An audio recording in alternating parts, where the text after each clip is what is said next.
Bueno, recién estábamos con Álvaro Aurana y hablábamos de peronismo y hablábamos de política.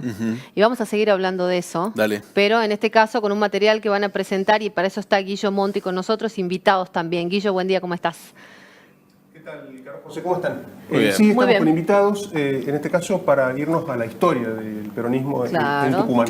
Nos visitan Leandro Lichmacher y Florencia Gutiérrez, que son doctores en historia, y están presentando el viernes un libro que se llama, Florencia... Sí, Entre los cañaverales, la irrupción del peronismo en Tucumán, 1944-1955. El libro va a ser presentado en la Casa Museo de la Ciudad, Casa Azúcar. Están todos invitados el viernes 27 a las 19 horas.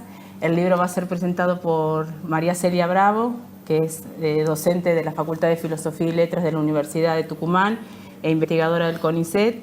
Y va a venir también, vamos a contar con la presencia del director de la colección donde fue publicado el libro. La colección se llama La Argentina Peronista y va a venir su director, Gustavo Contreras, también investigador del CONICET y docente de la Universidad de Mar del Plata. Leandro, cuando presentamos un libro con este título y con estas características, uno piensa inmediatamente en algo específicamente académico. Y me contabas que no, que esto está abierto a la comprensión de todo el público. Exacto, el libro recupera investigaciones previas del ámbito académico, pero trata de proponer una clave de divulgación, un lenguaje accesible para el gran público, que no se quede, digamos, en el claustro académico, sino que pueda llegar a un público más amplio, ¿no? En ese sentido, tiene muchos testimonios, se centra en la experiencia de los actores, en muchas memorias, experiencias de vida que han transitado esa etapa, y busca fundamentalmente hacer llegar al gran público investigaciones previas del ámbito académico, ¿no?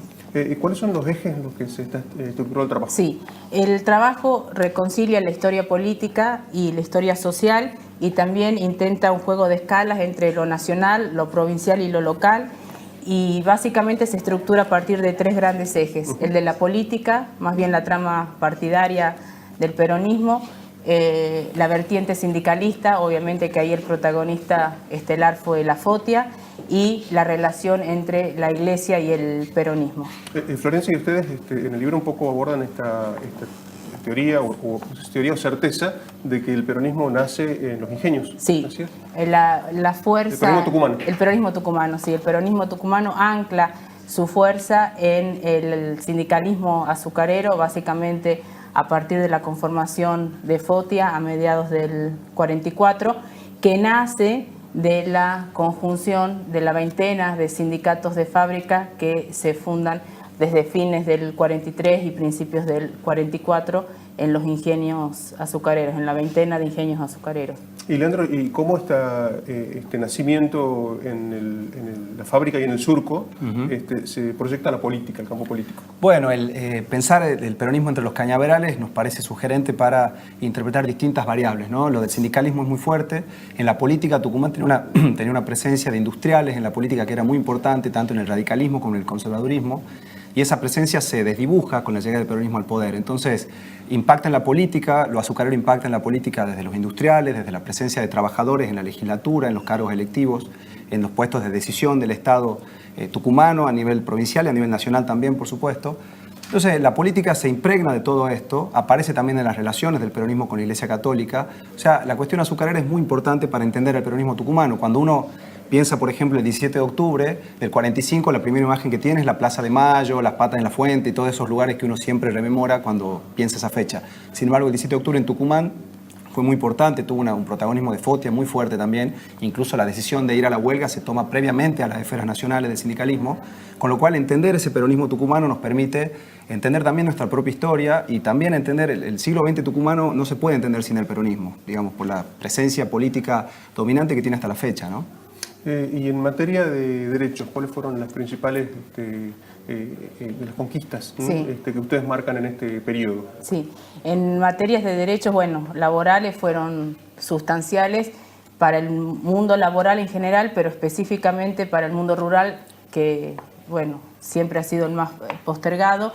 Y en ese sentido, durante el primer peronismo, se generan desde arriba, es decir, impulsados desde el Estado, derechos, aguinaldo, vacaciones, pero también las clases trabajadoras articulan sus demandas y sus sentidos de lo justo, y en el caso de tucumano, básicamente, que es lo que analizamos en el libro, Por ejemplo, los obreros azucareros demandan no solo reivindicaciones de índole laboral, llamemos salariales en términos generales, muchas de ellas, sino por vivienda y por salud.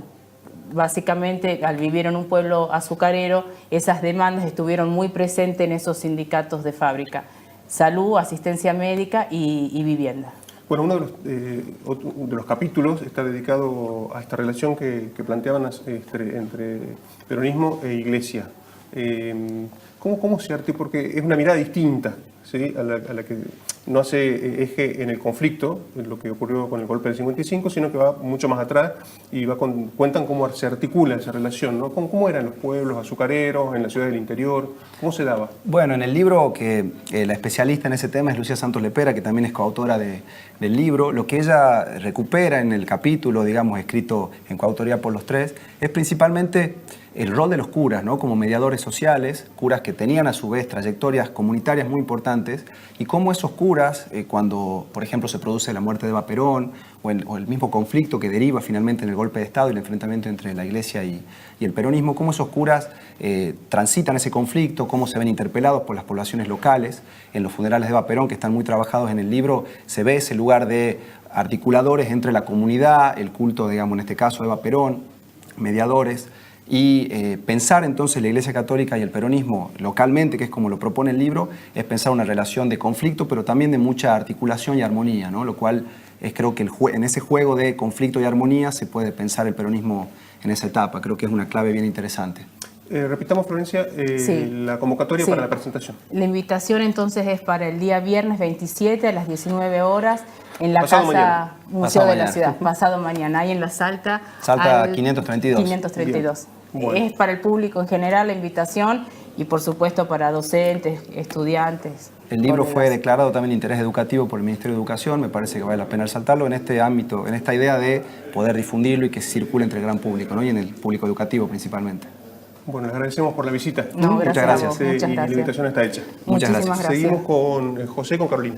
Muy bien, gracias Guillo, gracias a los chicos, ahí estaba hecha la invitación. Bueno, nosotros